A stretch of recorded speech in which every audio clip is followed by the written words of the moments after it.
ঢাকার দেয়ালে দেয়ালে সাম্প্রদায়িকতার বিরুদ্ধে রুখে দাঁড়ানোর ডাক, দুর্নীতি ও অনিয়ম বন্ধ করা আর বাক স্বাধীনতার রক্ষার অগ্নিঝরা স্লোগান। বছর 7 আগে ঢাকার বিভিন্ন দেয়ালে আঁকা গ্রাফিতি সুবোধ তুই পালিয়ে যা স্লোগানটি আলোড়ন তুলেছিল। এবার সরকার বিরোধী সেই আন্দোলনে সুবোধকে কেবল ফিরিয়েই আনা হয়নি, তাকে আজীবন দেশে থেকে যাবার আকুতিও জানাচ্ছে তরুণ প্রজন্ম। দেয়ালে শোভা পাচ্ছে আন্দোলনে নিহত মুগ্ধর পানি বিলিয়ে দেওয়ার বার্তাটিও।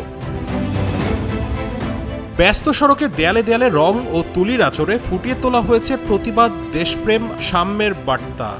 নতুন সরকারকে দেশ গড়তে এই বার্তাগুলো দিতে চাইছেন জেনজি খ্যাত নতুন প্রজন্ম।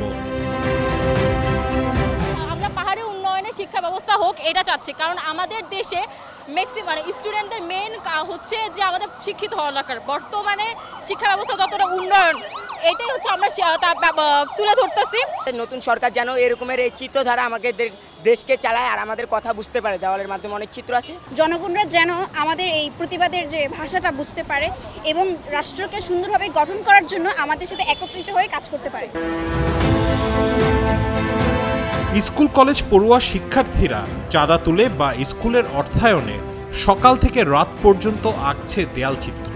গত 3 দিন জানেন আমরা বৃষ্টি হয়েছে, বৃষ্টির মধ্যে আমরা কষ্ট করে করছি, কিন্তু আমাদের কষ্টটা লাগছে না, কারণ আমরা অনেক খুশি নিয়ে এগুলো করছি। বৈষম্য বিরোধী ছাত্ররা যারা ছিল, যারা শহীদ হয়েছেন, সাহিদ ভাইয়া বা মুগ্ধ ভাইয়া, তাদের নিয়ে আমরা কিছু মিউরাল করেছি। দেন হচ্ছে আমাদের ঢাকা শহরটাকে আমরা যেভাবে দেখতে চাই, যে সুন্দর ঢাকা শহর আমরা মনে করি, সেভাবে আমরা কিছু জিনিস এঁকেছি। হ্যাঁ, আমরা যেভাবে দেশটা দেখতে চাচ্ছিলাম সেভাবে দেখছি, সেভাবেই জিনিসটা তুলে ধরার চেষ্টা করছি।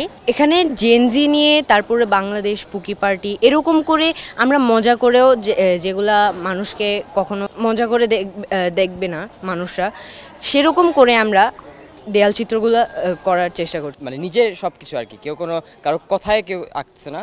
আর হচ্ছে যে বাজেটের সেটা হচ্ছে আমরা নিজে প্রোভাইড করছি, স্কুল থেকেও প্রোভাইড করা হচ্ছে।